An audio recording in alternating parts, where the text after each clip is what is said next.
Nothing's bravery. Knowing you're going to lose. You're diabetes. You're done. But if you stood up to this class bully, he did something that no one else had the guts to do. You want to leave some footprints, on your canvas of life. And they don't have to be big ones. Everyone doesn't have to be a world champion. It's just the fact that you gave it your best to them. That's a Rocky philosophy. He never expected to be a champion. He just wanted to go the distance and have a little dignity. And that's pretty much the ongoing theme. They come into you years of years of instinctual development. Culturally, spiritually, in actual genetic development, they know how to push the maternal bump. That'll get it. How tough you are. We all made it. To be a great man, you need to be nurtured in the proper way. Reinforced, pushed, validated, loved, and also reprimanded when you're not doing what you should do. God is a very, very strong element, a cohesive element. But there's always the blunt. You ever try praying to yourself? Put yourself in abeyance. Right in the mirror about going, okay, this is what I would. This is called positive reinforcement. There's so many different terminologies for that, but actually, look at you. Request something. If we are in fear of something, I pray to you not to be afraid. I pray for you to be successful. I pray for you to have proper knowledge and sympathy for the planet and to you, not something other, which is great. But narrowing it down to you praying to you. I think this is an interesting transcend. Keep pushing. I've known a lot of people that in real life are not so nice. But the perception is incredible. They're very smart.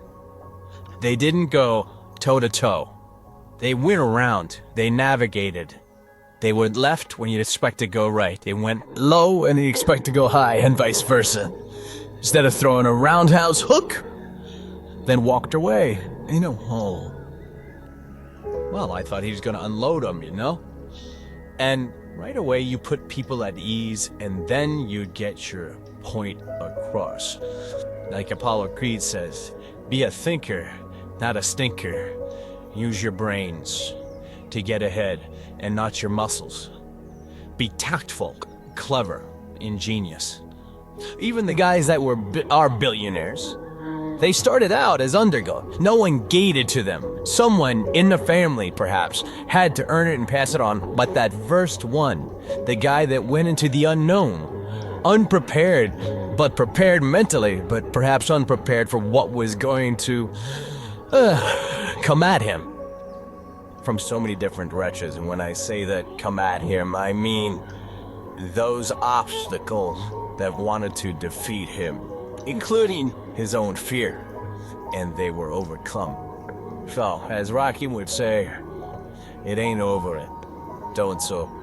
I had a very tumultuous upper here, very physical, and rough father, rough everything. Well, I thought he was gonna unload them, And right away you put people at ease, and then you'd get your point across. Like Apollo Creed says, be a thinker, not a stinker. Use your brains to get ahead and not your muscles. Be tactful, clever, ingenious.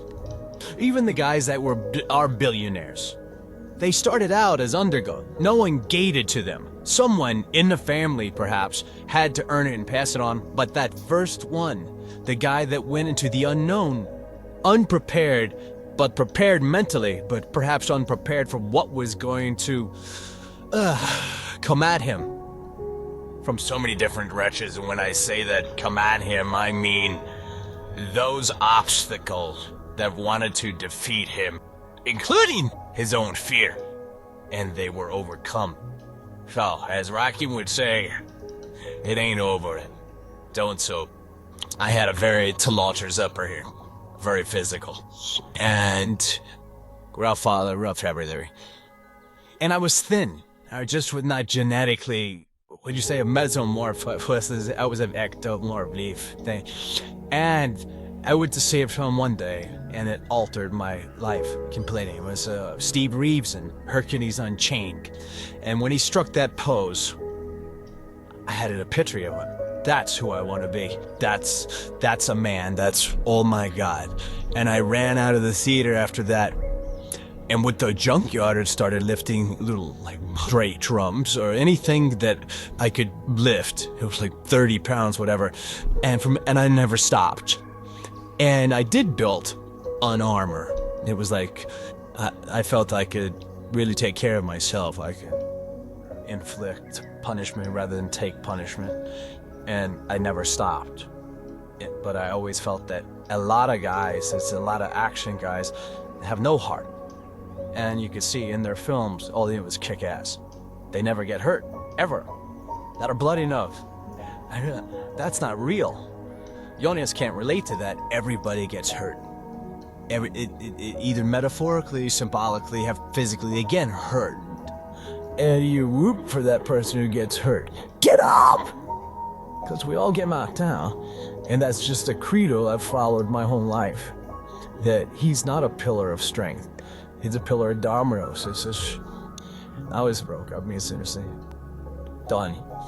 But it depends how well you know yourself. I knew my personality that if I sold it, that was probably $1 million plus by today's dollars. I'm a millionaire. And someone else did it, and it was successful. I would have never forgiven myself. I would have been a broken, embittered man the rest of my life. So I realize we have in our entire futures about 3 or 4 serious crossroads. And that was my first one. That's what a real serious crossroad, where this is life altering. And it's not about money. I know I will be destroyed. And I will destroy everyone around me. I'll be such a miserable human being for selling out. This is what the whole movie was about. It's not selling out. I just know how I work. I know what my engine will do. I would have been, I don't want to get too overly dramatic, but I would have been dead. I wouldn't have survived. I mean, I would have just been so miserable, and my life would have just spiraled. I know it. Till I sold out. And no, Tracy, when you're broke, I actually mastered the art of poverty. Well, he figured out, all right, we have spaghetti 1 day a week, and isn't that, I managed. And I still had this blatant optimism. But if I had sold out, I tried. And I knew it. And they tried. I mean, believe me, they tried. This is my only chance, because I was always getting cast as the thug. That was it. I was always beating up Woody Allen, beating up so when I wrote this, I wrote as a thug. He's a thug. But he can't even do that well. He can't break the guy's thumbs. He can't do anything. He's really a gentle guy. I don't like to argue. I don't like stress. I don't like conflict. But sometimes you have to face the conflict and the stress and the source of that and get it out of the way. Don't keep it aside. Somehow you have to purge yourself of this thing that's eating you alive. But sometimes you just have to avenge someone who's a friend of you. But it ain't about how hard you hit. It's about how hard you can get hit. They keep moving forward. How much you can take. They keep moving forward. That's how it is done. Now, if you know what you're worth, the gladly deal what you're worth. But you gotta be willing to take their hits and not pointing fingers saying you ain't where you want to be because of him or her or anybody. Cowards do that, and that ain't you. You're better than that. I thought, let me try a formula. Imagine if this is what you do.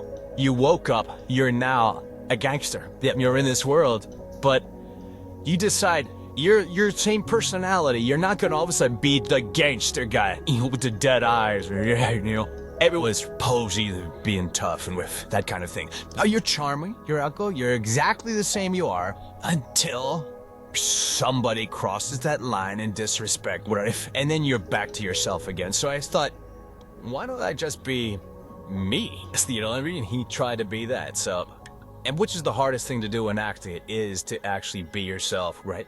It sounds easy, but soon as you're in front of a camera, you lock up. I'll carry what it is. You're still to this day, yeah? There's always that butterfly thing, and it takes years of learning how to, as you know, to calm down in front of the camera. Wait, you should do yourself. I don't always feel like I want to do with my hands, that kind of thing. Well, that's what has happened in this show, that I'm basically playing me as the fella who's like gangster, but he's also charming, like, he's not threatening, yeah. But if he's threatened by other bad guys, you see him kick into gear.